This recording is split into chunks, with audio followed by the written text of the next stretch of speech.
Beberapa minggu yang lalu kita telah membahas tentang kemacetan. Ketika macet terjadi, kita diharuskan mengikuti antrian kendaraan yang sangat panjang dan melelahkan. Tapi pertanyaan yang lebih mendasar adalah kenapa kita mengantri? Atau yang lebih menggelitik, kenapa orang Indonesia malas mengantri? Antri atau dalam bahasa Inggris disebut queue adalah fenomena yang kita temui pada saat kita sebagai customer menunggu untuk mendapatkan suatu pelayanan atau service. Nah, pada saat zaman dahulu kala, mengantri ini muncul secara alami karena manusia ingin diperlakukan secara adil. Pas revolusi Perancis terkenal yang namanya liberté, égalité, fraternité. Kebebasan, keadilan, kebersamaan. Pada saat Perang Dunia pecah, banyak negara yang mengalami krisis kebutuhan pangan atau kebutuhan pokok lainnya, sehingga mengantri sudah menjadi suatu kewajiban. Nah, secara umum terdapat dua tipe besar antrian. Yang pertama adalah parallel lines, di mana ada dua jalur atau lebih pada antrian. Dan yang kedua adalah single serpentine line, di mana hanya terdapat satu jalur antrian.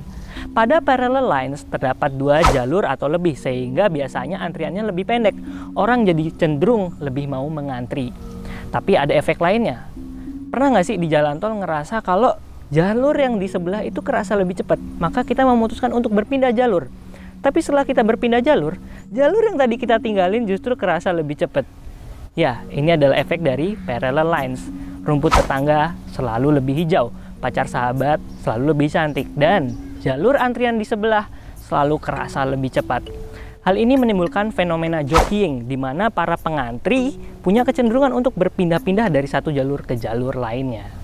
Pada single serpentine lines hanya terdapat satu jalur bagi customer untuk mengantri, sehingga berlaku yang namanya FIFO, first in, first out. Orang yang pertama masuk antrian akan menjadi orang yang pertama dilayani. Inilah keunggulan dari sistem ini, karena orang jadi merasa diperlakukan secara adil. Dan ingat bahwa keadilan adalah nyawa dari proses mengantri itu sendiri. Keilmuan psikologi antrian mulai muncul pada tahun 1955 ketika Disneyland buka. Mereka melakukan studi bagaimana agar orang-orang tetap senang meski harus mengantri selama 45 menit hanya untuk menikmati wahana selama 2 menit. Dan ternyata solusinya adalah sistem antrian satu jalur. Tapi sistem antrian satu jalur ini terkadang berakhir menjadi sesuatu yang sangat panjang dan mengular, sehingga orang malas duluan untuk ngantri. Fenomena ini disebut bulking, yang berarti kerugian bagi penyedia layanan. Nah, sebenarnya dalam suatu sistem antrian ada rekayasa-rekayasa yang dilakukan untuk membuat kita tetap merasa nyaman, sehingga mengurangi kegelisahan kita pada saat mengantri tanpa kita sadari. Yang pertama adalah distraksi. Cermin yang besar di tembok, TV yang menayangkan sidang kopi sianida adalah tools yang efektif untuk mengalihkan perhatian para pengantri. Baru-baru ini juga Kang Emil, wali kota Bandung, mengundang seorang musisi untuk menghibur warga yang sedang mengantri bikin IKTP.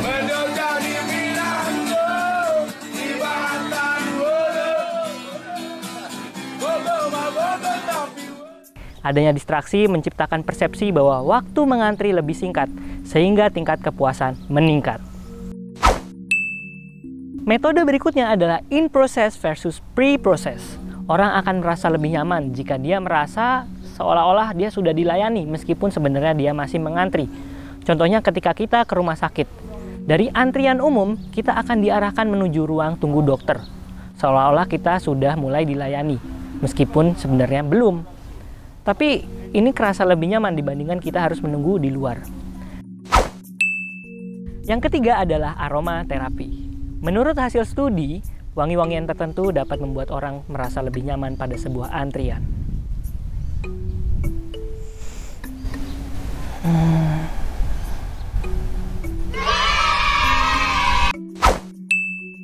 Yang keempat adalah teknik overestimation. Sebenarnya apa sih yang bikin kita gelisah pada saat mengantri? Yang bikin gelisah adalah karena nggak adanya kepastian waktu tunggunya. Lain halnya kalau misalnya kita nunggu bus nih, kita bisa buka apps. Kapan sih busnya datang? Oh, busnya datang 3 menit lagi. Dari situ kita akan santai nunggunya karena kita tahu busnya pasti datang 3 menit lagi.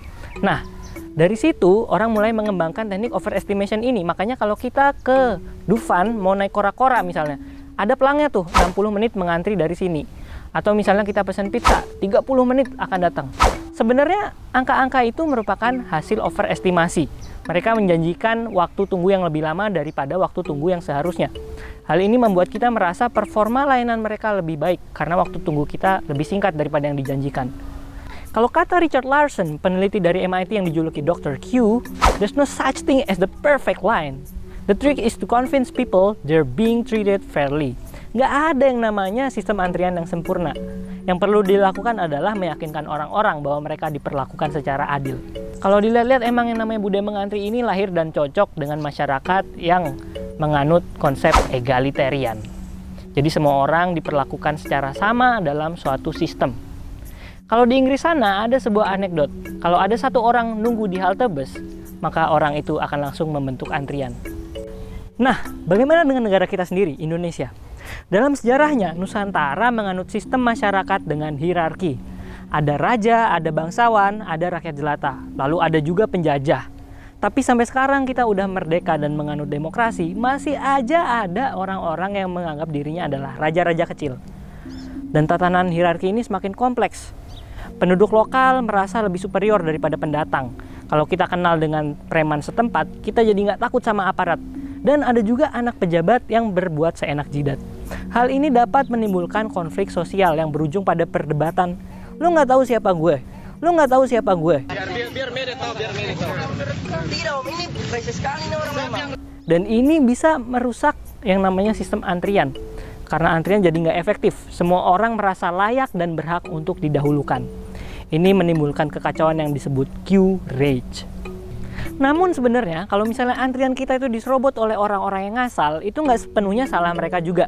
Ada andil juga dari penyedia layanan. Sudah waktunya penyedia layanan membuat sebuah sistem yang merevolusi mental dari masyarakat. Sistem ini nggak boleh kalah sama orang-orang yang ngasal. Sistem ini harus dapat memperlakukan orang-orang secara adil. Yang jujur dilayani dengan cepat dan yang curang akan tersingkir atau kalau perlu dipermalukan. Udah saatnya juga kita sebagai makhluk sosial nggak perlu takut untuk mengingatkan orang-orang yang belum paham konsep mengantri. Sudah saatnya mengantri jadi norma sosial sehingga ketika ada 2 orang atau lebih menunggu, mereka harus langsung membentuk antrian. Tapi yang namanya keadilan bukan berarti memperlakukan semua orang dengan sama persis. Ada pengecualian, ada orang-orang yang butuh didahulukan atau diprioritaskan. Kalau di jalan tol kita harus mau ngasih jalan untuk ambulans. Kalau di rumah sakit, kita harus mendahulukan orang-orang yang kritis. Dan kalau kita sedang naik transportasi umum, kita harus mendahulukan ibu hamil, orang tua, dan difabel. Karena pada akhirnya, kita adalah manusia yang punya hati untuk merasa. Terima kasih udah nonton video kali ini. Semoga video ini berguna. Jangan lupa share video ini ke banyak orang, supaya makin banyak orang yang paham pentingnya mengantri.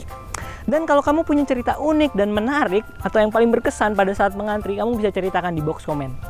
Sampai jumpa di video berikutnya dan salam salaman.